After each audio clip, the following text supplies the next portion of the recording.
Hello Ashley, এরা তোমার 6 জন ex boyfriend. আর যে শেষ পর্যন্ত অ্যাশলিকে খুশি করে টিকে থাকতে পারবে সে জিতে নেবে $2.5 লাখ। ওদের উদ্দেশ্যে তোমার কিছু বলার আছে নাকি? আমি ভাষা খুঁজে পাচ্ছি না।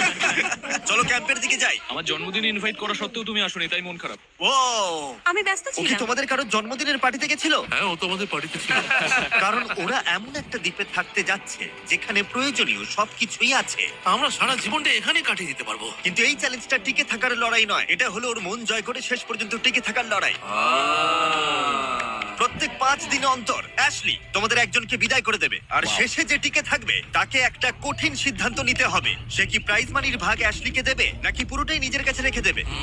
এইটুকুই, মজা করো সবাই। আগামী 30 দিন আমার মনে হয় না অ্যাশলিকে নিজের আঙুলটা পর্যন্ত নাড়াতে হবে, যদি না সে নিজে চায়। না, আমাদের ওর জন্য দোলনা টাঙাতে হবে, সবকিছুতেই সবার আগে থাকতে হবে। আপাতত এই ছায়ার জায়গায় বসছি। এই ছেলেটা তাহলে সব সামলে নেবে। আমি অ্যাশলি, ফ্লোরিডার ফোর্ট লডারডেলে থাকি। এখানে একটু মজা করার সুযোগ পেয়ে চলে এলাম। আমি শুধু দেখতে চাই এই সম্পর্কগুলো কোন দিকে যায়, সময়টা ভালোভাবে কাটাতে চাই। এই নিন আমার রাজকুমারী, আমার রানী। সত্যি বলতে এই ছেলেদের প্রত্যেকের সাথে আমার সম্পর্কটা আলাদা। মিচেলের সাথে একটা রোমান্টিক ব্যাপার আছে। এখানে এসে খুশি? তুমি কি এখনই আমাকে ওইভাবে দেখছো? না, তাড়াতাড়ি। না, বাকিদের মধ্যে কারো কারোর সাথে আমি একটু একটু ফ্লার্ট করি, আবার কেউ আছে যারা শুধুই বন্ধু। কে আগে যাবে সেটা নিয়ে আমার একটা ধারণা আছে, দেখা যাক কি হয়। এই এক্সপেরিমেন্টের মূল উদ্দেশ্য বেঁচে থাকা নয়, এটা হলো অ্যাশলির মন জয় করা আর তার বিশ্বাস অর্জন করা। আমি বলছি না যে কাউকে বিশ্বাস করি না, তবে বিশ্বাসটা তাদের অর্জন করে নিতে হবে। আমার মতো কেউ হলে খুব শান্ত মাথায় খেলবে আর এমন খাঁটি বন্ধু হয়ে দেখাবে যাতে সে টাকার ভাগ দিতে রাজি হয় অথবা নাও দিতে রাজি হয়। ওহ, গ্যারি! দিন শেষে আমরা খুব ভালো বন্ধু ঠিকই, কিন্তু আমি এখানে জিততে এসেছি। এটা আমার কাছে একটা ব্যবসার মতো। আর সবাই যেহেতু অ্যাশলির মন জয় করতে মরিয়া, তাই সবাই ওকে ইমপ্রেস করার কোনো সুযোগই ছাড়ছিল না। দেখো ড্যানি কত কাজ করছে, চারপাশে তাকাচ্ছি আর ভাবছি এসব সত্যিই ঘটছে তো। কিন্তু যখন দেখা যাচ্ছে কিছু ছেলে অ্যাশলির মন জিতে নিচ্ছে, অ্যাশলি, তুমি কি বেঁচে গিয়ে আমাকে যোগা শেখাবে?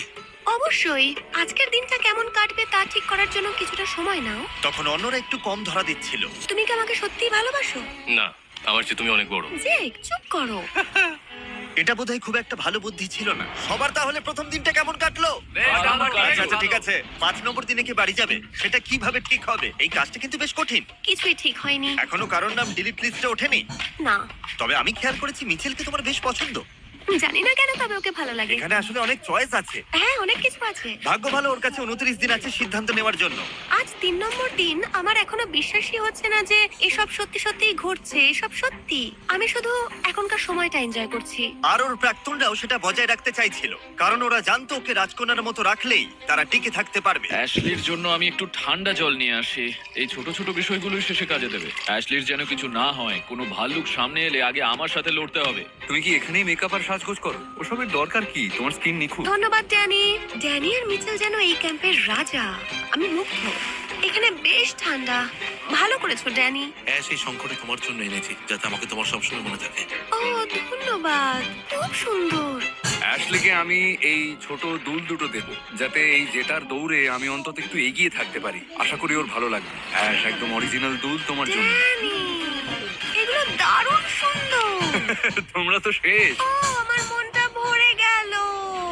অ্যাশলিকে এবার প্রথম কাউকে বাদ দিতে হবে, আর এখনো পর্যন্ত আমি জানি না ও কিভাবে এই সিদ্ধান্ত নেবে। বিদায় ঘন্টা বাজতে চলেছে।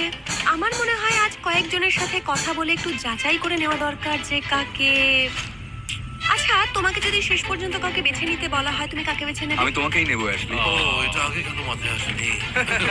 আমার মনে হয় অ্যাশলি এখন অনেক বেশি সিরিয়াস। ও হয়তো বুঝতে পারছে যে এখন সিদ্ধান্ত নিতে হবে আসলে কাকে বিশ্বাস করা যায়। তোমার কি সত্যি মনে হয় যে এখানকার কোনো ছেলে তোমার সঙ্গে টাকা ভাগ করবে না? আমার মনে হয় মিচেল হয়তো পুরোটা নিয়ে নেবে। হ্যাঁ, মানে আমি কারোর আবেগ নিয়ে খেলতে চাই না। ও আমাকে বিশ্বাস করে না, ও জানে আমার মাথায় কি চলে। সত্যি বলতে তাতে আমার কিছু যায় আসে না। আমাদের মধ্যে বনিবনা হলে হবে, না হলে হবে না। আমরা দূরে সরে যাবো, তাতে আমার কোনো সমস্যা নেই। আমি ওই $2.5 লাখ জেতার একটা সুযোগ চাই, কারণ আমি যদি অত দূর পৌঁছতে পারি তবে পুরো টাকাটাই নিয়ে নেবো। কারণ নিজের আখের তো নিজেকেই গুছিয়ে নিতে হবে। Good night. হ্যাঁ, তোমাকে খুব ভালোবাসি। আচ্ছা, আমি তো ভেবেছিলাম আমি তোমার জীবনের ভালোবাসা। সত্যি বলতে এটা আমি কখনো ভাবিনি। হ্যাঁ ঠিকই, তুমি আমার চেয়ে বড়। রমজানে হালাল মার্কেট অ্যাক্সেসে ট্রেড করা একটি ভালো কিছু করতে পারার সুযোগ। মাত্র 120 টাকা থেকে ট্রেড শুরু করুন। 4 নম্বর দিন শেষ হতে চললো। আমি আমার সিদ্ধান্ত নিয়ে ফেলেছি, তাই এবার সামনে এগিয়ে যাওয়ার পালা। অ্যাশলি, তুমি হাতুড়ির পেছনে এসে দাঁড়াও আর তোমরা সবাই একটা করে হার্টের পেছনে দাঁড়াও। প্রতি 5 দিন পর পর অ্যাশলি তোমাদের একজনের হার্ট ভেঙে দেবে আর তাকে খালি হাতে বাড়ি ফিরতে হবে। কিন্তু তোমাদের মধ্যে যে শেষ পর্যন্ত টিকে থাকবে সে ঠিক করবে যে পুরো টাকাটাই সে নিয়ে নেবে নাকি অ্যাশলির সাথে সে ভাগ করে নেবে। তুমি কি ভাবছো? সবাই ভালো, সময়টা ভালো কাটছে, সবাইকে এখানে রেখে গেলে হয় না? আমি দেখলাম তুমি মিচেলকে একটু বেশিই পছন্দ করছো। ওর সাথে বেশি ফ্লার্ট করি বলে এই না যে বাকিদের ভালোবাসি না। আর অন্যদিকে দেখলাম জেকের সাথে তোমার ব্যাপারটা ঠিক জমছে না, তাই না? সত্যি বলতে আমি যদি কাউকে বিশ্বাস না করি তবে সে সম্ভবত যে। আরে থামো, হাততালি দিচ্ছ কেন? তার মানে ও হয়তো তোমাকেই বাদ দিতে চলেছে। ধ্যাৎ, আমি দুঃখিত। অ্যাশলি, তুমি হাতুড়িটা একবার নেবে? সত্যি বলতে আমি ভীষণ নার্ভাস, ঠিকমতো ঠিক করতে পারবো কিনা জানি ও না। হয়তো জেককেই মারবে।